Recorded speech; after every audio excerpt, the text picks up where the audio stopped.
Dans cette vidéo, on va résoudre un problème de probabilité lié à un tirage de billets dans des urnes.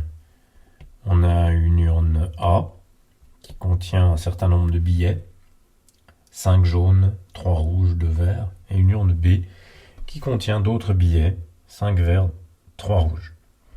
Et puis au préalable, on lance un dé à 6 faces. Ce qui nous donne comme résultat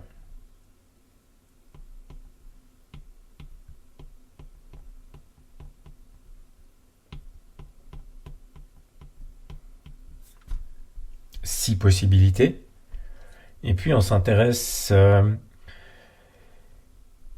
au résultat, bien entendu, et puis au nombre de points. Et ce nombre de points que montre le dé, il peut être inférieur à 3 ou pas. Donc si c'est inférieur à 3, ça veut dire que c'est 1 ou 2. Et puis il y a bien entendu le complémentaire, c'est plus grand ou égal à 3 ici. 3, 4, 5, 6. Et maintenant, si le résultat est inférieur à 3, on va procéder au tirage de billets dans l'urne A. Et si le résultat n'est pas inférieur à 3, c'est supérieur ou égal à 3, ben on va procéder au tirage dans l'urne B. Donc déjà, on a une chance sur 3 de tirer quelque chose de l'urne A, vu que c'est 2 sur 6, 1, 2 sur toutes les possibilités du résultat du lancer du dé à 6 faces. Et puis 2 chances sur 3, 4 sur 6 de tirer de l'urne B. Les couleurs possibles sont, quand on est dans A, et les couleurs possibles de B, après tirage dans B, sont celles-ci. Après un tirage de A, vert, rouge, jaune, après un tirage de B, rouge, vert. Et maintenant, les probabilités se calculent, s'écrivent facilement. Après avoir tiré dans A,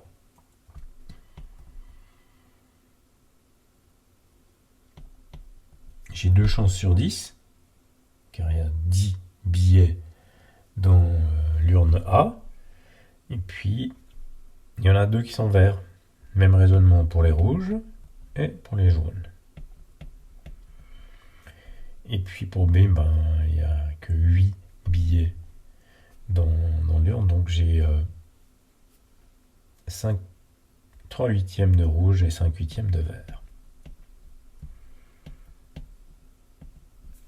Ce qui me donne des probabilités en bout de branche qui s'écrivent comme ceci.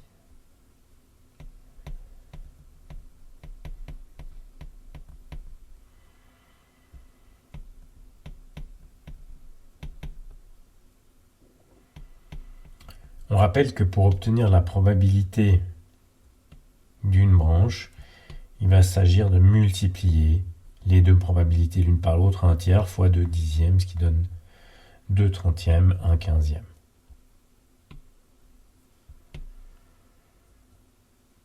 Je procède de même pour les 3 branches qui me restent.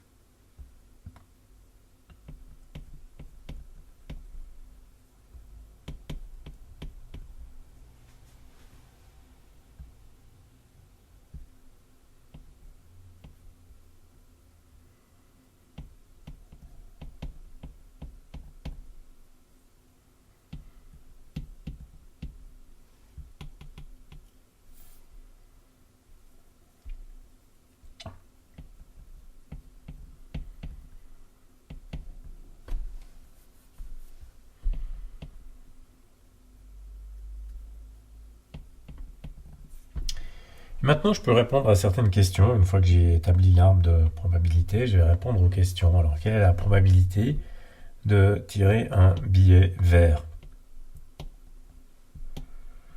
Donc, cette probabilité se décline en 2 possibilités. 1 quinzième ou 5 douzièmes. Donc, c'est 1 quinzième plus 5 douzièmes, vu qu'on a créé une partition de l'univers des possibles ce qui me donne 29 sur 60.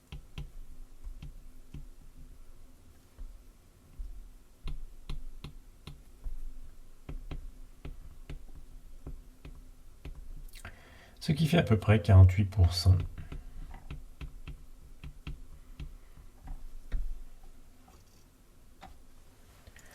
Deuxième question. Quelle est la probabilité d'obtenir un billet vert, sachant que le nombre de points obtenus est supérieur à 2. Donc, la probabilité d'obtenir un billet vert, sachant que le nombre de points obtenus est supérieur à 2, ça signifie qu'on élimine en fait tous les tirages de l'urne A. Donc toute la partie supérieure de l'arbre qui est ici, cette partie-là disparaît, parce qu'on sait que l'événement B, l'événement qui conduit au tirage de B, s'est produit. Et donc la probabilité d'obtenir vert, sachant cela, il se lie directement ici, c'est 5/8.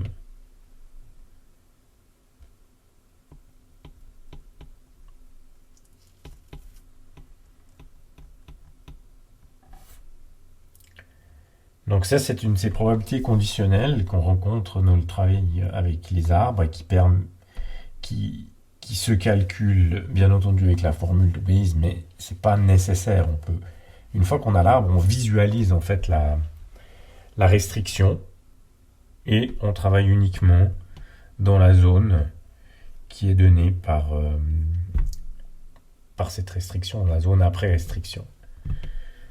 Ensuite, de quoi on se pose la question de savoir quelle est la probabilité d'avoir obtenu un nombre de points inférieur à 3, c'est-à-dire la probabilité d'avoir un tirage de l'urne A, sachant que le billet tiré est rouge. Et donc on doit avoir la probabilité des deux en même temps, conditionnée par la probabilité d'avoir un rouge. On va donc visualiser les deux branches qui permettent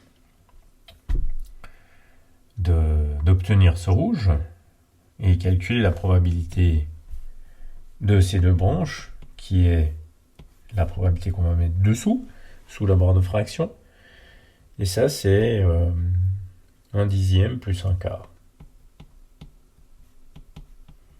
Ensuite, on a les deux conditions, A et rouge, et donc c'est uniquement cette branche-là. Et ça nous fait 1/10.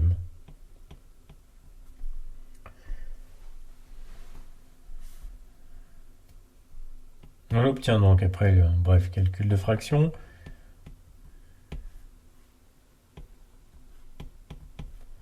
ce qui nous donne 2/7 environ 28,6%.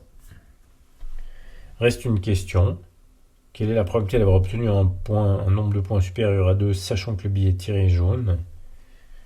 Eh bien, la probabilité, si on sait que le billet tiré est jaune, on voit qu'on est forcé de passer par l'urne A. Et donc, il n'est pas possible de passer par l'urne B et d'obtenir du jaune, vu qu'on n'obtient que du rouge et du vert ici. Et donc, cette probabilité-là est nulle. Donc, si la probabilité de plus grand ou égal, supérieur à 2, donc plus grand ou égal à 3, c'est-à-dire la probabilité de B, sachant que le billet tiré est jaune, eh bien, c'est 0, car la probabilité des deux en même temps, eh bien, elle est nulle. Donc, je vais diviser 0 par une probabilité qui vaut la probabilité du nouvel univers, c'est-à-dire la probabilité de jaune, c'est 1/6. Je vais diviser 0 par 1/6, ce qui revient à ne rien faire du tout, et donc obtenir 0%.